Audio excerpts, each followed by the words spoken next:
So, I mean, hopefully when I work with people, I ask them to prepare for the worst case scenario as well as the best case scenario. So I reckon having a plan B is essential in any business at any stage. Think about what is the worst thing that could happen to your business and what would you do if it happened. Now, you might kind of go, but that's negative thinking. That's not going to help me get to where I'm going. We've got the plan to get to where I'm going. We've got the 10-year target. We've got our 1-year goals, but we also have to think about what the worst thing is as well. And by having that plan B, it means that when something happens, because it will happen, something will happen to your business at some point. I guarantee it. Whether it be a recession that you can't control, whether it be you lose your major client. I mean, I can go through all the scenarios I've been through. Something will happen where you'll suddenly have to change the way that you're doing things. Oh, welcome to the next installment of Better Business, Better Life. We are here with none other than the host, Debra Chantry-Taylor. How are you? I'm very well, thank you, Ryan. How are you? Good. I never do an intro. It's good. I think it's really interesting. So Ryan and I just agreed that he's going to take over my podcast today, and he's going to be the host. So the floor's yours. Yeah, so everyone listening now, you've missed out. You didn't really get much chance to hear about Debra and what you've achieved and sort of how you actually help. So I think setting the scene is always useful. Mm-hmm. So you were just playing around with your toys at 8 years old, and you're like, you know what, EOS.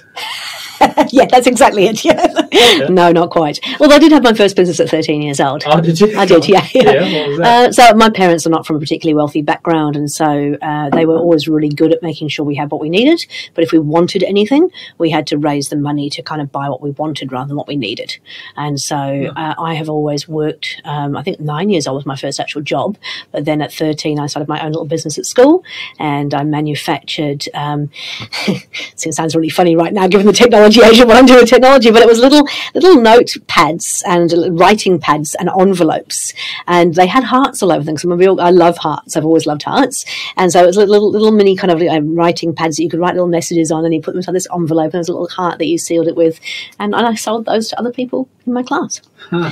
What was your business plan? Did you sit and work it out? Well, did you have a target market? How did it... No, I knew none of those things then. All I knew was I needed money and I wanted to make some money, and we did other things too. We did some printed T-shirts. We did some little badges made from like a plasticine type stuff that we'd actually make animals and Christmas type things, and so we had lots of different products. And it was just basically anything you could make that we could sell, we did. So back in those days, because remember I'm 53 years old, printing onto T-shirts was not that easy. You literally had to print stuff out onto an inkjet like transfer, and then you would iron it onto the front of your shirt, and then that's how we made the T-shirts. So no business plan, no target market, just knew that we had to sell stuff, so we were always looking for the next thing that would sell to make some money. Did you do a funding round? Like, how did you... yeah, I'm venture capitalist. No, I didn't. I mean, I don't think I knew an awful lot about business back then, so I just winged it and, yeah, had some fun with it. But then, of course, my parents, being very traditional, insisted that I actually go and do a science degree and get myself well qualified so I could find myself a good husband. So I then went down the traditional path of becoming a biochemist. Housewife. Biochemist housewife. Sorry, I forgot that bit. Yeah. You can make some next level stuff at home, couldn't you, with biochemistry? Absolutely. I was actually it's funny. I was talking the other day about some of the things we used to do in biochemistry. Oh, yeah. There's not many drugs that we haven't created in a biochemistry lab and had to play with. Wow. Okay. Yeah. On that. Yeah. Because I'm a bit free flowing. The listeners, I'm sure, will be surprised given how structured and well set out your podcast is, whereas I'm so it came out, it was really interesting because we just moved from Greyland just recently, Freeman's Bay, and in Greyland Park we'd often be going for a walk and we'd see all these little canisters on the floor, like little stainless steel metal canisters, and Steve said to me, "Now what are they?" And there was a little kid picking them up going, "These are like bullets, I've got all these bullets." I'm like, "No, they're not. I know what they are." And they're basically the little canisters that you use in the whipped cream dispensers, and it's used to whip up the cream, and it's basically nitrous oxide. And nitrous oxide is laughing gas that they use in dentists to kind of knock you out. Mm-hmm. And I remember when I was doing my biochemistry degree, we had some experimentations around making things, and of course we had access to nitrous oxide, so we actually tried nitrous oxides to see what it would actually do. And so it was just funny that he's like, "How do you know this stuff?" And it's like, because we tried a few things when I was in biochemistry. So that's the way how they do it, huh? Yeah. It's and that's why there's lots of them, because each one, if you think about it, you can buy, I think we Googled it afterwards, you can buy 24 nitrous oxide canisters for $24. So $1 a piece, and one of those will fill a helium balloon, and often people will actually pass a helium balloon around, just take a bit, but if you're really heavily into it, you literally take a whole canister as a knock, and it knocks you out, and then you eventually come back around again. Do you know the latest term for this? No. It's called a nang. Is it? I did not know that. There you go. See, I didn't learn that at biochemistry school. Well, yeah, you're a bit onto it sooner, because I walked in these house parties and there's all these canisters on the ground. I'm like, what why are they is everyone doing? into whipped cream? Like, what's that about? A kinky sex thing going on. Yeah, whatever breaks. Yeah, I mean, apparently, what do you feel when you take it? Like, you just feel lightheaded and. So you must, maybe you haven't had it at a dentist. Well, back in our day, the dentists use it a lot, and so it literally just knocks you out, and you go unconscious for a while. I didn't like it at all. I tried it once and kind of went, what's the point? Because you don't know what happens to you when you're knocked out. I just feel like you've lost a whole chunk of your life. You don't know how long that was for, but it knocks you out, and then you wake up and you feel kind of lightheaded, and I don't know. It's sort of one of those things that, who knows? I mean, but say, we tried lots of things when we were doing biochemistry. So we learned about amyl nitrate. We learned, which I'm assuming you know what that is. Ketamine? No, amyl nitrate is actually a drug that relaxes muscles, often used in various sexual practices. Yeah, I was going to say, it has some convenient uses. Yeah. But again, we could make this stuff in the laboratory, so we would try these things. And again, that was another thing I don't get it. In fact, I learned that I don't really get most drugs. Yeah. I mean, you're pretty wide as a general rule of thumb. Like, I don't need too much extra help. Yeah, well, wow. Okay. So you go. So that's my background. I am officially a biochemist and food technologist, and I know lots about different types of drugs and chemical reactions in the body. Yeah. Well, what's a fun thing someone could do at home? Like, like you put two things together and it makes that hypothermic reaction. It goes really hot and then it blows up, and it's it. To be honest, we did everything in the laboratory, so I didn't do anything kind of at home, but the whole Coke thing with the Mentos, that's that effect that you can get. I've actually ever tried it. So if it's not a drug, you don't know. Yeah, sorry. I was like, where's this going? Well, and interesting, of course, like one of my first jobs out of uni was actually selling drugs, but not in the sense that you're thinking of legal drugs. I mean, I was a pharmaceutical medical rep for many, many years. I sold antidepressants, antibiotics.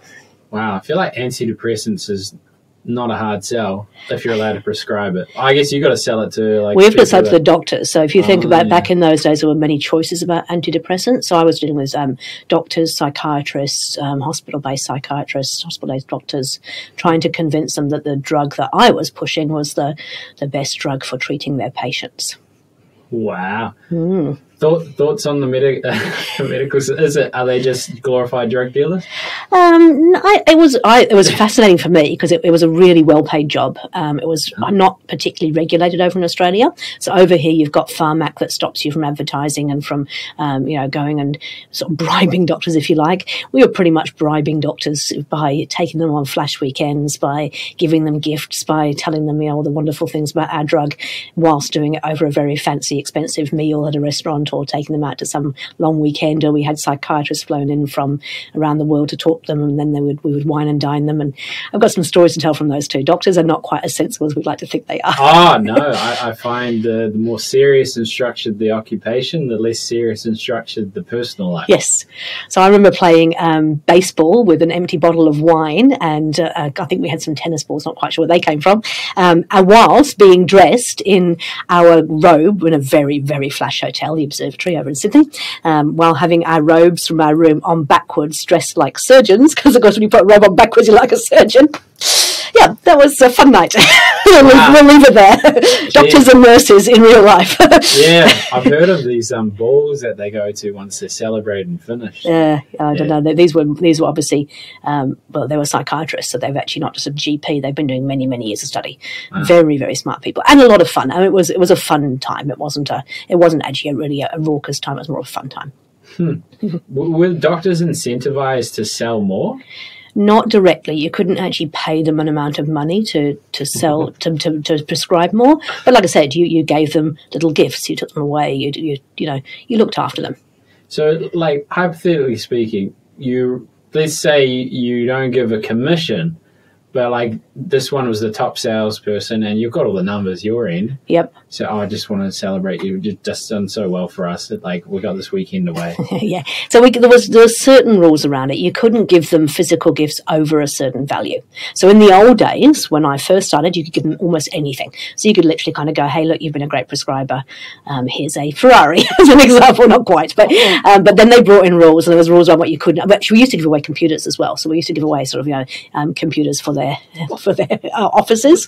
But then they brought in rules, and it was very much around you could only give them a certain amount. I think the limit was like $50. So then we had pens and notepads and little gifts that were all under $50 so they could actually do that. But there was no rules around taking them away as long as there was an educational component. So we basically bent the rules to, we take them to the flashes places. My first trip to New Zealand was actually a trip to launch a new drug over in, I was living in Australia. We got flown to New Zealand in order to launch this new antidepressant drug, and we got put up in the hotel in Christchurch that fell down in the earthquake, sadly. And it was like, it was just such an amazing experience. The amount of money spent on that weekend was almost unlimited. We had a 24/7 convenience room where you could literally order anything that you wanted during that time at the conference. So once the formal conference finished, and believe me, you and me, there were dinners, there were banquets, we had a whole castle built inside the hotel, and we had street performers come along. And when you got to your room in the evening, there was actually a dress in your size to be medieval, so you could go downstairs and do a medieval outfit. And in this convenience room, it was like, order whatever you want. It'll basically get paid for by the company. Wow. So it was pretty decadent back in those days. And thank goodness they've changed that, because I think at the time I was young, I was pretty excited by that. It was kind of fun to do all those things. But now I think, yeah, that's probably not a great way to actually be selling product, is it? No. What's the psychiatrist worth? Like, let's say they're a good producer. Like, back then, relative. Don't know, because we got access to data around how many units were sold. I never did the maths. I wasn't that business savvy back in those days. All I knew was that, you had to set up the ladder to get your bonuses and keep your job. So, yeah, we knew how we were doing compared to other competitors. We knew which were good prescribing areas. We didn't get down to specifics around doctors. Wow. This is such a dangerous topic and such a very... This could destroy my reputation, don't you? Like, I think the more you can destroy people that are never going to be clients, the better, as long as you're going to get cancelled. I'm probably going to get too close to the line of being cancelled, but as long as I can make a phone call, I can have a business. So. Yeah. All right, so you wine-dined these famous, good producers. Yep. And then did you suddenly have realization, this isn't fulfilling? Or what was your turning point with that one? No, I actually got sacked. There's been two defining moments in my life, and one of them was actually way before that, when I was working in a laboratory doing my science, having finished my biochemistry degree, and really not enjoying it, but loving working with people and really good at motivating people to achieve results. So we had what we would now call scorecards, where we had a big whiteboard where we were keeping track of things to make them perform better. And I got offered a job by another, and this was actually a pathology company. So I was running a pathology company laboratory. I got approached by the opposition saying, hey, come work for us in our laboratory. And I went to my boss at the time, and he said to me, hey, why are you going to go and do this somewhere else? Do you enjoy what you do? I said, no, Jeff, I don't like what I do. He said, well, why would you go and do it for somebody else if they're paying more money? He said, but Debra, you don't enjoy it. It's like, no, not really. He said, what do you enjoy? I said, I love people. I love talking to people. I love motivating people. He said, well, why don't you do something different? I said, I don't know what I'm going to do. He said, well, I just don't want you to go and do the same thing again at another place just because it's more money. Why don't you come and join us as a sales rep or a liaison officer? And so that was my first career defining moment, because I was going to be, I could have gone to another laboratory and managed their laboratory. And who knows, that whole sliding doors thing, my life could have gone down the track of I could now be a world-renowned pathology laboratory manager. I don't know. Anyway, that was the first major defining moment. So that's what got me into sales. So he literally put his job on the line, because I was the youngest salesperson they'd ever employed. And I went out there and I started selling pathology services and dealing with issues around pathology. Then I got poached by the pharmaceutical companies, more money, much more flash job. You just heard about all the perks that we got. And I did that for about 7 years. And I was really, really good at it until I got bored. And then, you know, when you spend 7 years waiting in hospitals, waiting in doctors' surgeries, waiting to see the person you talk to, I just couldn't stand it anymore. It's like, this is just a waste of my time. So I started finding innovative ways to actually communicate with them, get them on board with what I was doing that didn't involve literally going in and waiting for an hour in a surgery waiting room to get 5 minutes of a doctor's time. And that's not really allowed in the pharmaceutical industry. They kind of expect you to go door knocking and see 8 doctors a day. And that was what was required of me, and I wasn't doing that. So I got caught out, and I remember going into the office for the meeting, and they said, "Where were you on Wednesday at 2 p.m., blah, blah, blah." I said, "I don't remember." They said, "Well, according to your phone records, you were here, but according to your CRM," because we had a CRM back in those days, "you were at this doctor in this place." I went, "Well, the phone records don't lie." And I explained to them what I've been doing, and they went, "Nope, we want you to go door knocking, seeing doctors. You're fired." And I think I was 23 at the time, and I had to go back to my 23, 24, maybe 24, back to my new husband. I don't know, he just recently got married, and tell him that the fantastic job that flew me around the world and took us on these long weekends that were all expenses paid and had a beautiful company car and huge salary and great bonuses no longer existed. Yeah. Wow. Yeah. So I didn't make the choice myself per se, but it was a good choice because I was bored, and so it forced me to do something else. Yeah, there was an important lesson, like, for me a while back where I thought people sell like me, which is, you know, no finesse, just work. Just like talk to 40 people. Stop 40 people a day, get rejected. And then there was a sales lady that was my boss, came and work with me, and she was like, she stopped like 10 people, closed 8 of them. And but couldn't sell with me because we were going 1 for 1. Whereas she would sell to people she'd recognize as someone that would buy because she's already done the time. Homework, So it's just interesting that they stifled your creativity that could have actually been in their best interest. Could have been. And it changed my career because I realized what I was doing was a thing called marketing.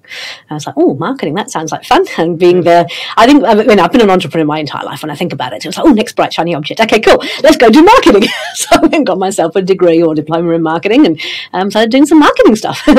Yeah. Well, just on that, what was some of the things that you did with the psychiatrist or doctor? I had a lot of fun because what I found was that they were being visited like by 2 or 3 reps a day, and they're all there talking about boring as batshit white papers, and this is why our drug is more efficacious than the other drug, and this is what it doesn't do, and blah blah blah. And I thought, how boring must it be to have these people coming in just to sell at you? So I actually developed. I had a basket full of toys, and I would walk into the surgery, and I would actually take the basket with me into the psychiatrist. And I'd go, take anything you want from here, and in that basket there was things like there was toy cars, there was toothbrushes, I'd made a cassette tape, this is how long ago it was, a cassette tape of love songs. So there was a cassette tape of love songs, there was, I can't remember what else there was in there, but they were the kind of main ones. And if they picked one of the objects, first of all, they got to keep it, and secondly, I'd tell them a bit of a story about, why that had any relation whatsoever to the drug that I was trying to sell. And so the toothbrush was about the drug I was selling at the time. It was one of the few antidepressants that didn't affect your sex life. And so it was all about, if you have an antidepressant doesn't affect your sex life, then you're going to want a toothbrush to make sure that you can actually, yes. Kiss. Yeah, that was the PG version, mate. Like, if there was complete freedom, you'd go places. Yeah, I know, yeah. And then the same with the love song tape. It was like, so it's because it doesn't affect your sex life. But in terms of motor function, that was the car. Driving a car doesn't affect how you drive your car.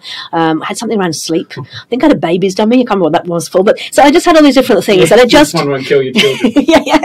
And it was just a way to kind of start a conversation that wasn't boring as batshit about, I'm a drug rep and I'm here to sell you some drugs and here's my latest white paper. And I found that they actually genuinely wanted to see me.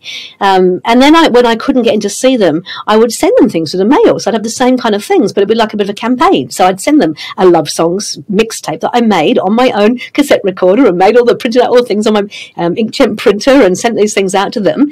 And I also took the time to kind of get to know their receptionists and the people who managed the practice and the people who were at the psychiatry ward at the hospital, and just started building relationships and having fun with dealing with them rather than going around being a boring sales rep. Yeah.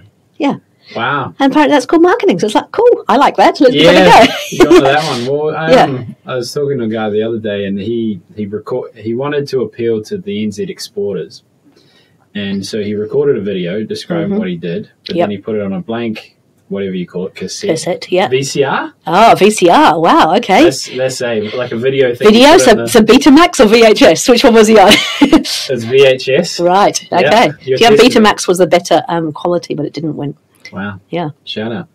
Technology. We'll go unpack that. Yeah. And he just sent something like, I know what you did, or something like that. They catch it and just sent it to them blank. And they would rush home to watch it. Without their wife being there. Yeah, all alone, yeah. So it's interesting to see how marketing was at different points. So was there something else interesting in the market, or like what was your first marketing thing after that? Like, did you get into it? No, so it was really interesting. I mean, I went and did my marketing diploma, and I thought it's going to be really easy to find a job. I started doing my marketing diploma, and I thought, well, it should be quite easy to find a job, but I realised it wasn't quite as easy as I thought it would be. So I went and applied for basically temporary sales and marketing assistant type roles. So I had to pass typing tests. Now, you've seen me type. I type with 2 fingers. It's not particularly good, but I'm fast because I'm fast at everything that I do. So I was fast, reasonably accurate, passed the typing tests, even though I'd made loads of mistakes, I was able to correct them just as quickly. Got put into a 4-wheel driving firm as a sales and marketing assistant. And my role was to literally data enter stuff into their database and get things sent out to them. And because I get bored really easily, I'm sitting there going, this feels like a really sort of difficult way of doing this. I wonder if we could do it a little bit differently. And so I started developing different ways of printing our own materials in-house. This is back in the days when colour laser printers cost an absolute fortune. But I managed to convince my boss through a business case I put to him that if we'd actually got these colour laser printers in-house, we could personalise everything we sent out. We could print out just what we needed to print out rather than having to send out whole catalogues that we were having printed elsewhere. And it would be a more personalised message to the people. And we didn't actually have when I said there was a CRM, it wasn't a CRM. We would type onto envelopes to send it out to people. I said, well, I think we could put a CRM in, because having worked for multinational pharmaceuticals, I knew what CRMs were. So I developed a database in Access for them. And we basically put all of our customer information in there, and we actually bought a laser printer. We printed everything in-house, and we sent out personalised things. And I just changed the way they did stuff. And so a few weeks into being there, the sales and marketing manager quit. And I went to my boss at the time, Russell, and said, Russell, I think I can do that job.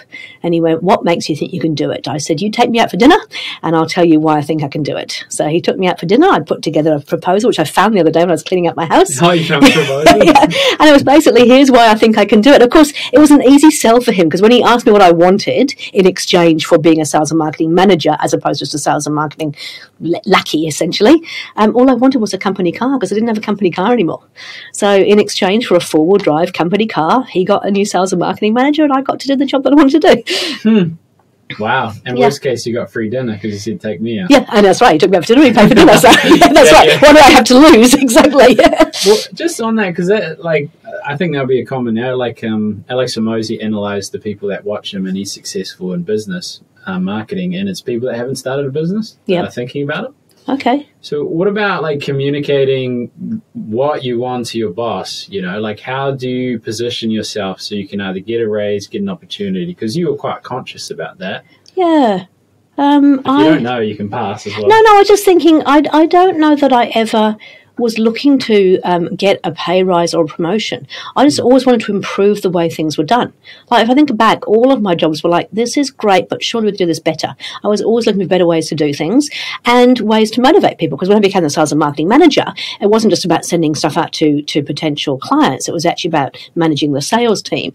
And it's like, so, how do we make sure that they are being effective in terms of what they're doing? And I learned so many lessons I've had 7 years in multinational pharmaceuticals, gives you a huge understanding of the really best practice way to do things. And so we had lots of sales training.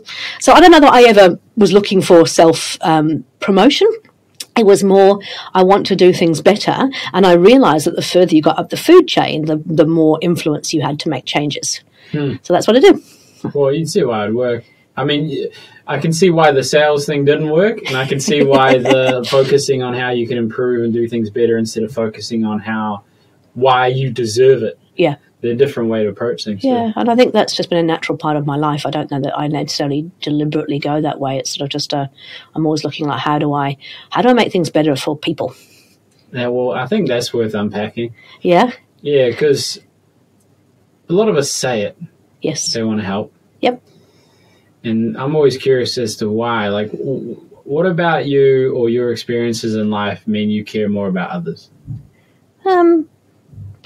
Gosh, I don't know, because I don't know that my parents were particularly that way inclined. In fact, they used to tease me because I would always be the one that rescued the bird with the broken wing, or looked after the kid that was being bullied at school, or I was always looking for the sort of the underdog and trying to make them better. And I think as I've got older, I've realised people have to want to help themselves, so I don't bother doing that anymore. I help people if they want to help themselves, not people who are just a victim, wanting some sympathy or wanting somebody to buy into their victim story. But I just naturally did it. And even though I got teased for it, I just enjoyed seeing that when I help people, you often got help back as well. Or you just, I don't know, it also feels good helping people. Yeah. I really enjoy helping people. It makes me feel really, really good. And so for me, it's like, actually, it gave me joy to do that. What you said something interesting there, was the underdog. Mm-hmm. Were you ever the underdog growing up? Yeah. I got bullied a lot at school. Really? Yeah. So my mum was German, my dad was English.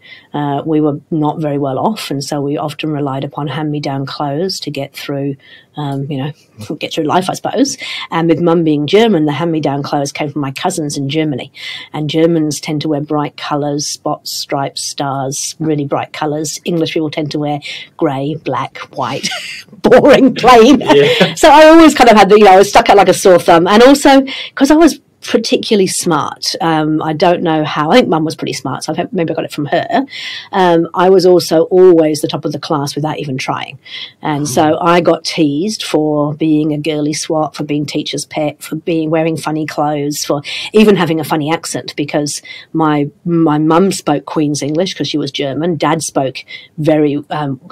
he spoke really good English. That's terrible. He spoke really well because he was actually brought up in Surrey, in London, and he was part of the Royal Air Force as well. So they were taught, how to speak when you go meet the Queen and stuff like that. So I was always brought up to speak particularly well. Obviously, I've lost that quite a lot now since I've been in Australia, New Zealand. But and a lot of the people that grew up in the Midlands, so they didn't speak quite the same way. They had quite a different way of talking and a different way of a very strong Brummie accent. So I was always like the odd one out that got teased and bullied for being different. Because I have this theory. Yes. That the most fulfilling thing you can do is to help a version of yourself in the world. Right. So either problems you've witnessed or experienced yourself. Yep. So I'm wondering if we use that as a filter, because I'm still testing it. Seems to be true. Yeah, no, I think it is true, actually. I was thinking we're on a roll. But I think about it, because if you think about the business stuff, the reason I get passionate about helping other business people is because I've had those...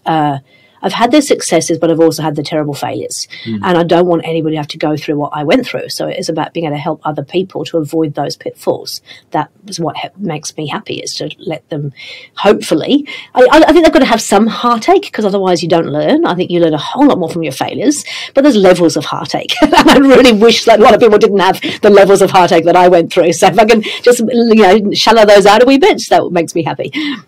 Yeah, that's well said. I think just being a human is hardship, you're dying, and everyone you all love will die. Yes, yeah. So you can't avoid it, even if you're living a privileged life. Exactly. So on that, there was, I think, from what I've seen in myself and other business owners, they seem to have to transcend belief systems and skill sets. So you came from an impoverished background, for lack of a better word. Yeah, no, I wouldn't say impoverished. I mean, we had a good life, but but money was tight. That we were never living the life where everything came to you on a silver platter. Okay. But definitely not impoverished. I mean, there are people in the world that are definitely impoverished. We were not that at all. We were, I would suggest, lower middle class, if we had to use British language, in that we didn't want for anything, but at the same time, there was not plentiful money. We worked really hard to get what we had. So mid class? No, lower middle class. Definitely not middle class. Yeah. Okay. So was there a transitioning moment around feeling deserving of money or success, or vilifying money because, these capitalistic upper class people, while I'm wearing my colourful dress that's from my cousin? Yeah. Was there things that you had to work through? I think I didn't do it too much later in life, but I think that I've always had an issue with money because of the way that my parents viewed it. So even when I had my first business and I was employing staff, my parents would always ask me, when am I going to get a real job? And they would always whinge about the capitalists and, how the business owners they talk about big, large corporations who had shareholders, ripped off the people who worked for them, and, They had this real negative opinion about business, and that businesses shouldn't make money and it should all be distributed, almost like a bit socialist if I think about it, but they weren't. They're very right-wing in most of their other beliefs. A lot of resonance there. My mum lives in a commune, for lack of a better word. Oh, yeah. It grows it, and it's in a trust. They grow their own food, and I lived in a hippie community for like a year. Yep. In a tent. And so that is quite like the vilifying of people that are successful. What was a turning point for you to either feel deserving of success or to vilify it less? What changed that in your head? I don't know if there was a particular moment or I can't pinpoint something, that was why it changed. I think that I learned over time that in order to help others, you actually need to be successful yourself. So if you want to be able to give back, there's no point in giving back if you don't have enough in your own cup, or if you haven't got enough in your oxygen mask. That whole thing of put your oxygen mask on first before you save others. And I think that I realized that often I was giving when I wasn't even giving to myself. And so therefore I would feel exhausted all the time. Even though I loved what I was doing, I would feel exhausted because I had nothing left to give, but I was still giving. And so I realized that actually the best way you can help people is kind of like a modern day Robin Hood principle, is if you can actually make a lot of money, you can use that money to then help people who perhaps can't afford it. So there are people who can afford my services, and it's really great that they can actually do that. And same when I ran the event center, we actually charge high-end prices for using the event center, because what that meant was it enabled us to actually run events for people who couldn't afford that high-end stuff. And it wasn't that, the people who paid for it still got massive value out of it. So they were happy, I was happy, and the people I was helping was happy. So it was kind of like this change of viewpoint, is that actually when you've got access to funds, you have the ability to do more with it. There's some interesting things around the power of no and boundaries, because at least the archetype you described was, I'm doing all these amazing things for others, I'm depleting myself to a degree. Yep. Now it's okay for me to. So how do you, if someone's like is on the people pleasing side or wants to not offend, what do you use to navigate the no or the letting people down part? So I've learned a lot of this in more recent times. I think EOS has actually helped me to kind of really solidify it as well. It's like if you're really, really clear on why you exist and what you want to do, then you can start to set boundaries and you can start to say no to things, because you actually have to ask the question, does this help the needle shift? Does it help make the boat go faster? And if it doesn't, it's perfectly okay to say no. And I would struggle with that because I'm a people pleaser. Most females are, but particularly me, because I like the underdog, I want to help. And so you'd find yourself saying yes to things. It's like, actually, this isn't making the needle go fast. It's not about me personally, but where I want to be in the long-term future. Is it helping me towards that? And if it's not, you have to go no. And then I learned that no is a complete sentence. Or if you really want to be British, no thank you. You don't have to explain why you're not doing something.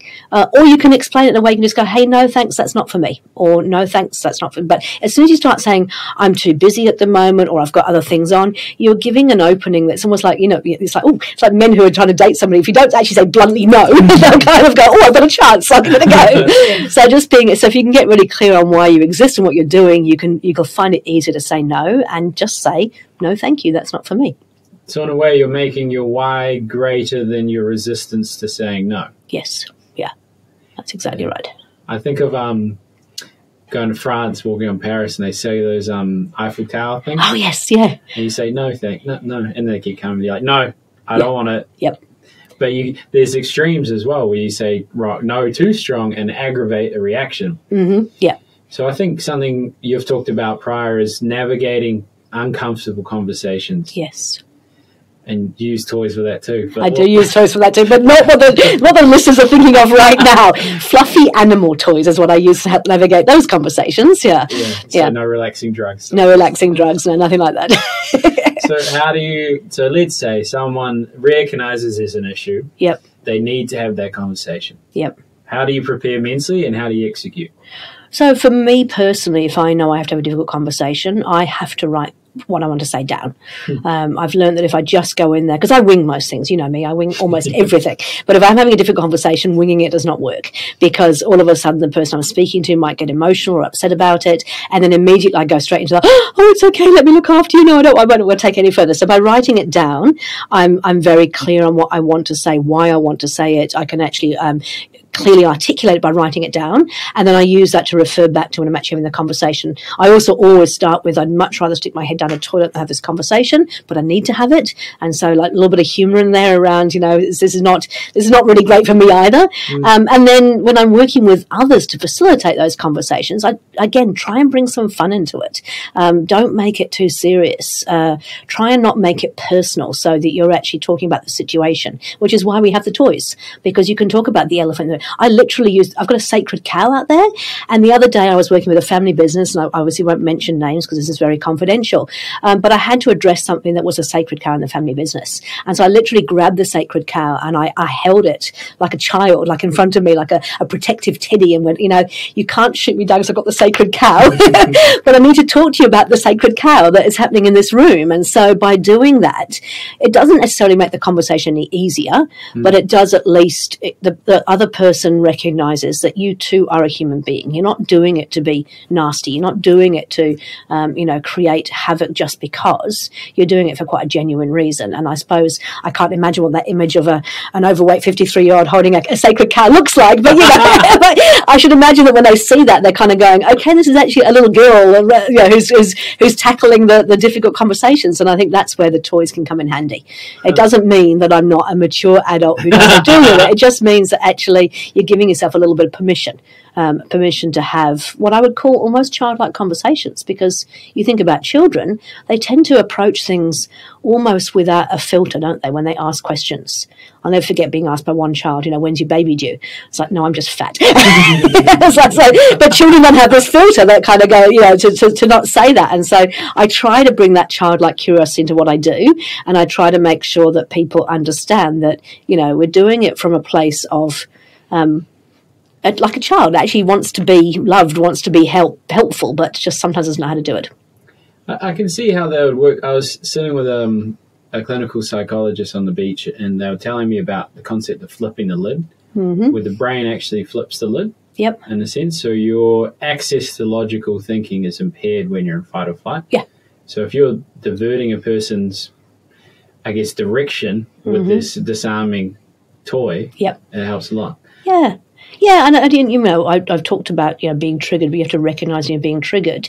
I've got to be very careful that you have to recognise that other people are being triggered too, and giving them that space to deal with that emotion, because it's really difficult.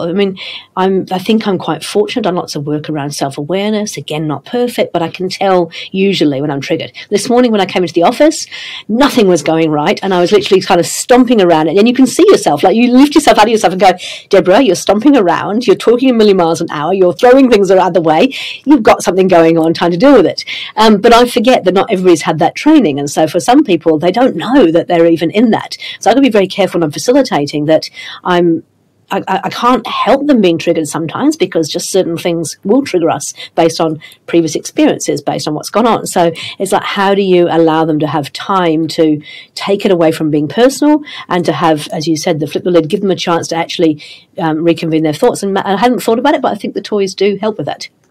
There's a quote, Epictetus says, man doesn't suffer by a crisis, but by his interpretation of it. Yeah. And I find very rarely am I stressed because of anyone else. Yeah.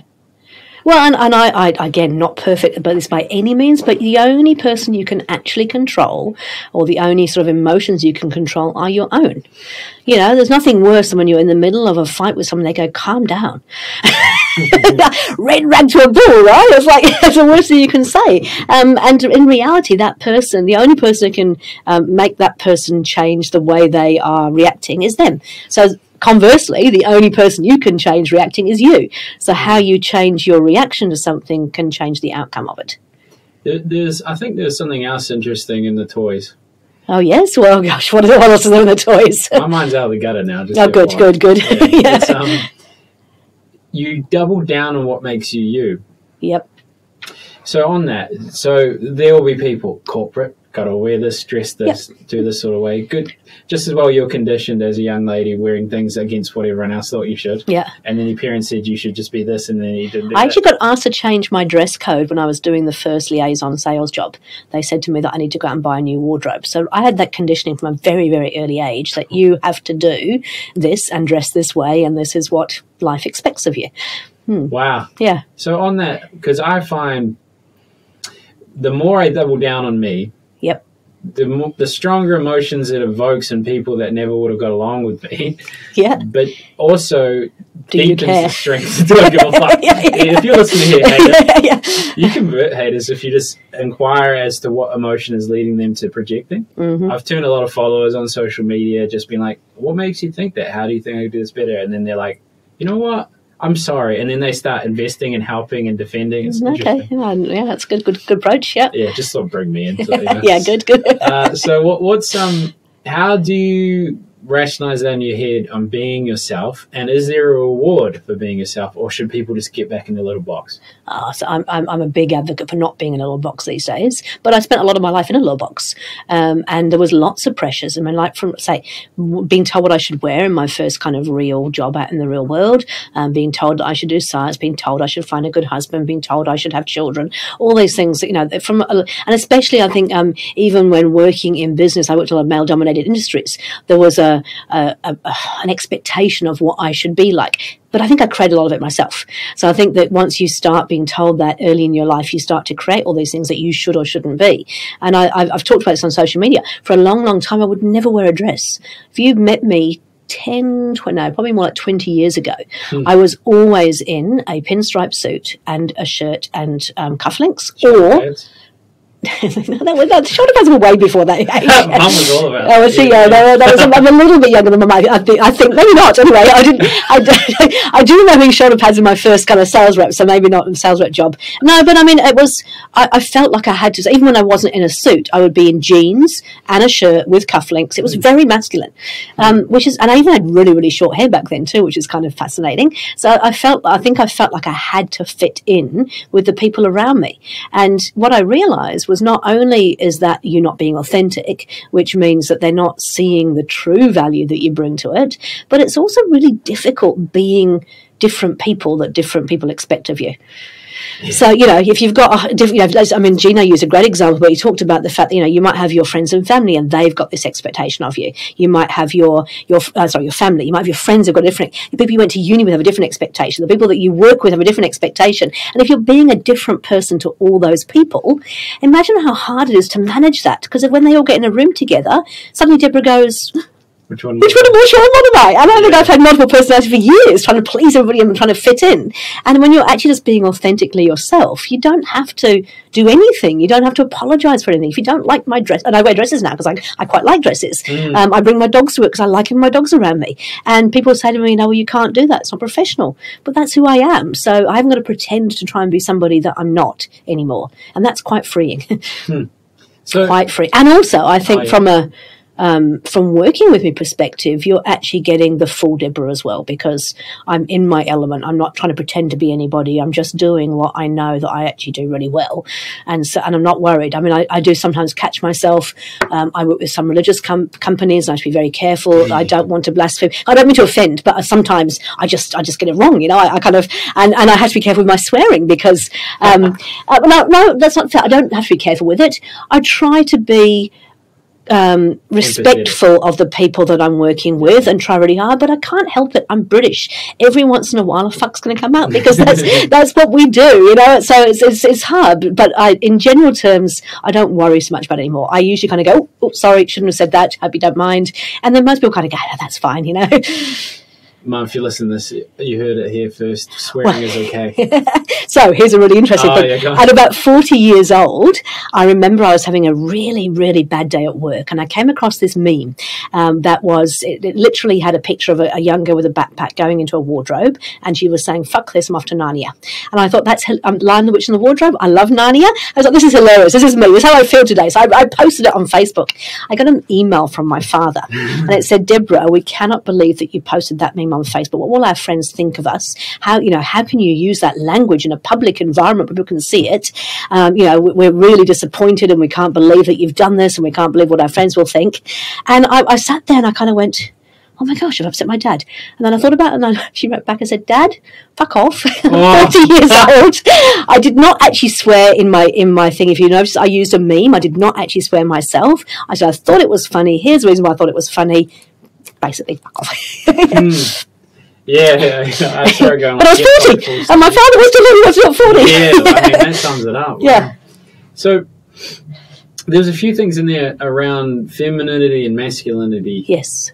And, we don't necessarily have to go patriarchy route, but is there a place for femininity in business, and how is it supported and nourished, in the sense that, do you double down on a certain way, or you can't generic it? So I've got really strong opinions on this, and I know a lot of people don't necessarily agree with me, but I think you should be able to be feminine. I think that's absolutely fine. I wish I'd known that earlier, because I would have been much happier kind of wearing dresses and being quite feminine. But I don't like fighting for feminism. I'm a feminist deep down in my sort of beliefs, but I don't believe in fighting and trying to sort of put people down or trying to aggressively challenge them on their behaviours, because I actually think that then puts them in a defensive position, and so they're not likely to listen. So when I was on Women on Boards for a long time, and we would publish certain papers that showed that actually females were better at being directors. Companies that had female directors did better in business, and we'd share all this information. But a lot of it became a little bit man-bashing for me, and I was like, I'd much rather we talk about that's the positive stuff. The positive stuff is women actually help put boards perform better.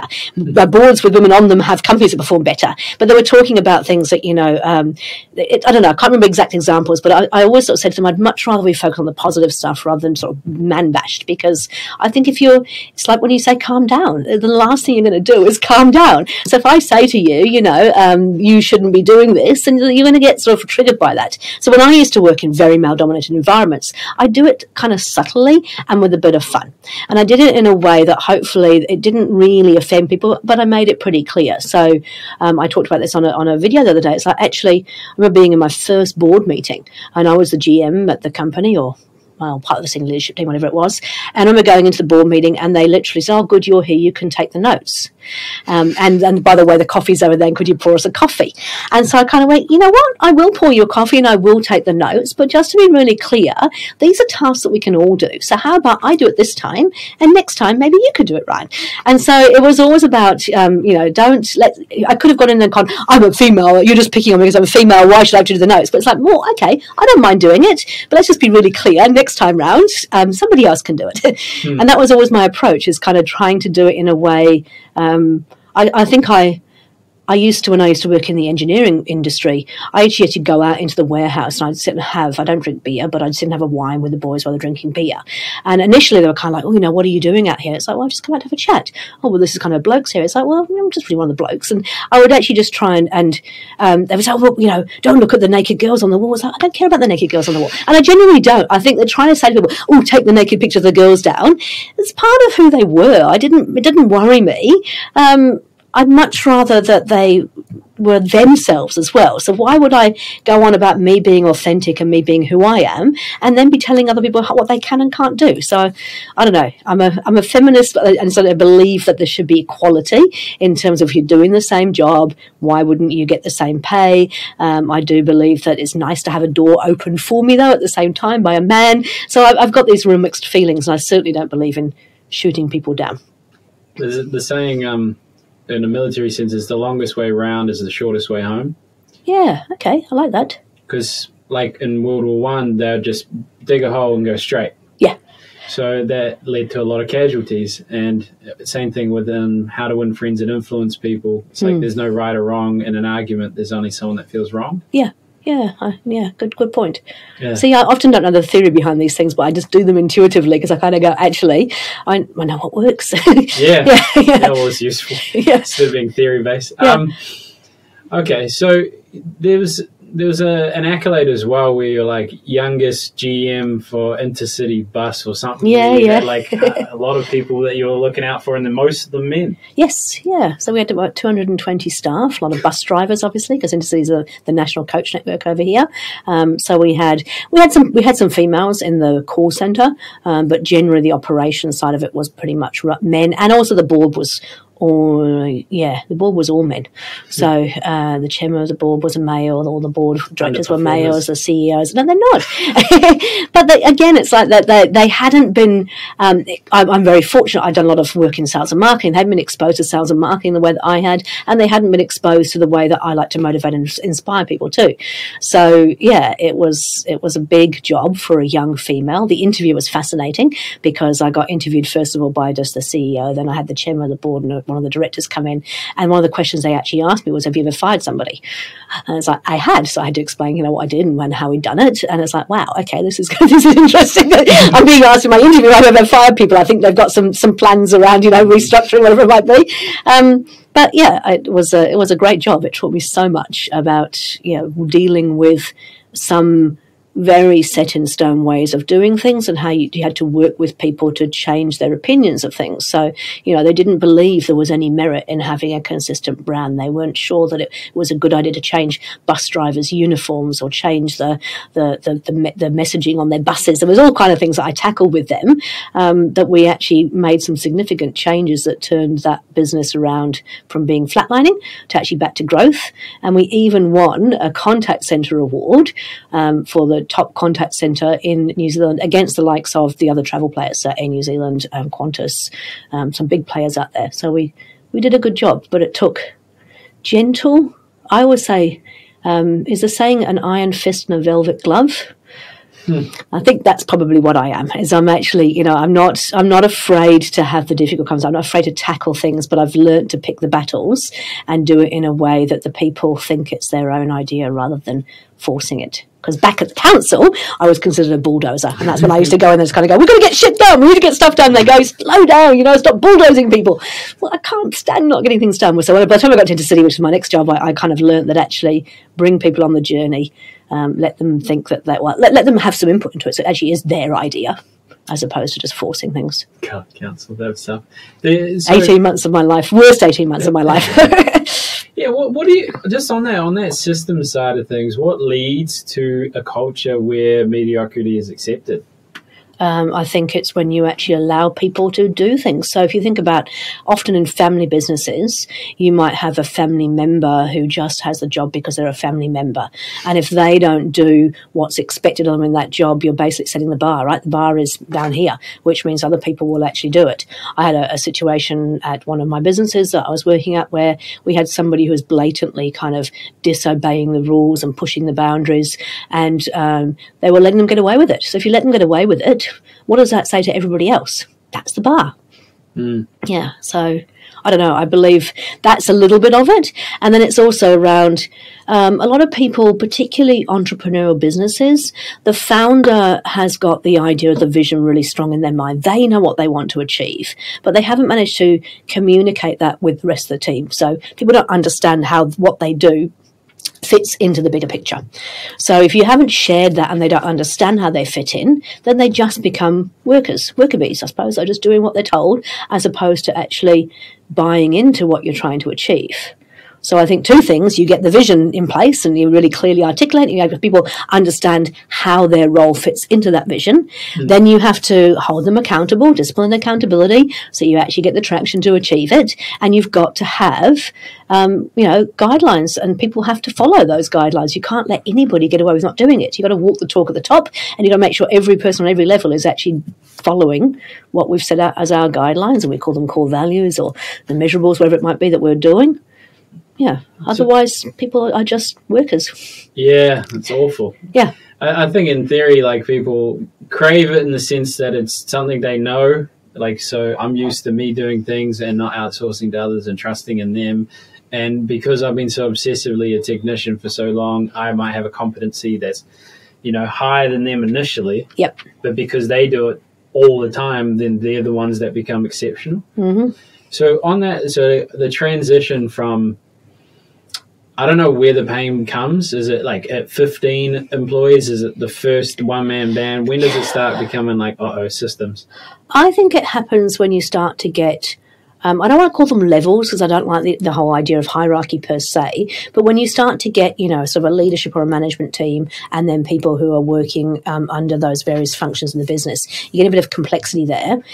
Suddenly it is not as simple as, well, Ryan started the business, he told us what to do, everybody knows how to do it. You actually you need to have some structure around that to make sure that it is actually delivered consistently. And yeah, so it's probably early. It's probably early enough when you're at 3 to 5 people to start thinking about it, but certainly once you get to that 10 to 15 mark, you've really got to have proper systems, proper processes, ways of keeping people on track, ways of your way of doing things. Otherwise, the wheels start falling off. Because you can train 2 or 3 people, you can work with 4 or 5 people. Once you get more than that, it's becomes difficult. Yeah, it's going to get interesting if I ever get to that point. You'll get there. I've done the train 15 salespeople and then train leaders to lead part. Oh yeah, and they told me the system. All right, but never made the system, and then just it'll be interesting when it gets there. Yeah. Okay, well, we've done a solid stint there. Yeah, 53 minutes. Woo. How long? 53 minutes. 53. 54 now. My back is starting to hurt, so I was like, fuck, I hope we're close to an hour. But that's the thing, like, I didn't know a lot of these stories, and when people have the opportunity to understand sort of who you are, where you came from, and that you earned the way you view the world. Yep. So on that, whether it's someone that let's speak to young Debra listening. Oh, you got something. I just wanted to say, I mean, that's been my history when I was working for other people, and I think that has, made me understand better how to run business. By running businesses for other people, I got to learn a lot about how to run business. And then, of course, having my own business is a completely different kettle of fish, because even when you're a general manager in an organization or even a paid CEO, you're normally in a company that's well-funded, that doesn't have to worry about paying payroll every single week, doesn't have to worry about people following the right systems and processes. I know there's a different level of accountability when it's actually your own business. So even if it's a big established business, you've still always got that sort of feeling of that weight on your shoulders when you're working for somebody. I don't know that you have quite that same understanding. So even the transition from managing somebody else's business to managing your own business can be a big one. Yeah, it's so exciting. Yeah. I love it. I mean, it's been. I've loved all the successes and all the failures, because I think that both have taught me different things. I know how to turn a business around and get growth back again. That's been what I've done in all of my employed life. I've done it with startups for myself, but I've hit hurdles and hit the ceiling, if you like, and failed. So I also know that everybody hits the ceiling at some point and can't get past it. And if you don't surround yourself with the right people and get the right help, you will go down. So let's say there's this business recession coming. Yep. Things, got to lay off all these people. I'm at the moment Debra's talking about. What do you do as someone that's by their side? Because you seem emotionally invested in the outcome. And I think that's probably a testament to the value that you bring, because you care. Yes. What do you do? And you're balancing caring and doing what's needed. Yes. So what do you? Okay, shit hits the fan, Debra. Hey, my business fucked. What are we doing? Yeah. So, I mean, hopefully, when I work with people, I ask them to prepare for the worst case scenario as well as the best case scenario. So I reckon having a plan B is essential in any business at any stage. Think about what is the worst thing that could happen to your business and what would you do if it happened. Now, you might kind of go, but that's negative thinking. That's not going to help me get to where I'm going. We've got the plan to get to where I'm going. We've got the 10-year target. We've got our 1-year goals. But we actually have to think about what the worst thing is as well. And by having that plan B, it means that when something happens, because it will happen, something will happen to your business at some point, I guarantee it. Whether it be a recession that you can't control, whether it be you lose your major client. I mean, I can go through all the scenarios I've been through. Something will happen where you'll suddenly have to change the way that you're doing things. If you've already worked through a plan B and gone, worst case scenario, what will happen? What can I get rid of in terms of expenses? Where could I get new business from? What would the structure need to look like to actually manage this? How am I going to cope with the fact that I have, at the event center, $24,000 of rent every month that had to be paid whether we were operating or not? If you know that and you kind of go, so I've got that, what do I do? Can I sublease the space? Can I, so think about all the different possibilities. You can then put that plan away in the drawer, and you may never have to use it. No, that's not true. You'll definitely have to use it at some point, but you've kind of got it covered. So then when you actually hit the tough times or the loss of a major client or something happens, you've already thought it through. Because like you said, in the fight or flight mode, when you're there and something happens, you lose that major client in the US who was 80% of your income, and you haven't got a plan B. So first of all, you'll go straight into fight or flight mode. You'll be triggered. You'll be kind of panicking. You'll be trying to make decisions in this absolute panic state. If you've got a plan B, once you've taken a few breaths, calmed down, taken a clarity break, you then go back to your plan and go, that's right, I've already thought about this. I've already thought about what I need to do. So now I can logically start working through that and go, okay, so what are these things do I need to do? I did it just recently. We are going to go into a recession. I'm kind of going, if we go into a recession, well, we will do. Well, I think we will. We'll do. A recession is a downturn in the economic market. We're already in that, right? How big the recession will be, I don't know. But I've actually already gone through and gone, okay, so what does that look like? If this happens, worst case scenario, what are the things I would have to do to actually change to get through it? Because the best lesson I learned was when I didn't have that plan B, that's when you get emotionally attached to the business, you start to make decisions that aren't the best decisions, you get yourself into an absolute blind panic, you're stressed, you make the worst possible decisions. But then knowing I've got a plan B now, it's put away. I don't intend to ever use it, but it's there. So if I need to, I can, once I've got over the initial shock or stress, I can go, right, okay, what do I need to do now? And I've got that nice, well thought through plan. Probably similar to the military, they drill it. Yeah. Till you know what to do without thinking. Yeah, emergency. Well, it's called civil defence. What do you do in an emergency? If you know what to do, what is it called? It kicks in that you just automatically. Yeah, that's the one. The rats. So you just go, okay, cool. I've got that sorted. I know how to do it. So I'm not saying you should focus on the negative, but if you know what the negative looks like, you focus on the positive. But if a curveball comes, you kind of go, okay, got it. So people listening to this that might want to start thinking ahead and prepare. Yep. Where do they find you? How do they find you? Well, all this experience. I'm not so good at selling myself, as you well know, which is why you came in to help me. I mean, obviously, I've got a very unique name, Debra Chantry-Taylor, Debra Chantry-Taylor. Nobody else in the world has that name, so I'm absolutely one of a kind. Now, in the past, I'd be picked on and bullied for that. Now I'm going, yeah, you're one of a kind, isn't it amazing? I'm different to everybody else. But also, if you just go Debra, Debra.coach, that actually shows you all the things that I'm involved in. So the podcasts that we do, the newsletters that we have, the books we've written, all that kind of stuff. Everything is there all in one place, I hope. That's what I tell people anyway. If the website's stuffed, let us know. Yeah, and then also people, email wise, I've got the longest email in the world, I think. But if you just go Debra, I've got the one that EOS Worldwide is Debra.chantry-taylor@eosworldwide.com. But if you just go Debra@businessaction.co.nz, that will also work. Boom. Yeah. Well, thank you for letting me come on your podcast. Oh, thank you for running my podcast for me. that was quite fun. Thank you. Okay, Yeah. Cool. Well cool. done. Thanks very much, Ryan.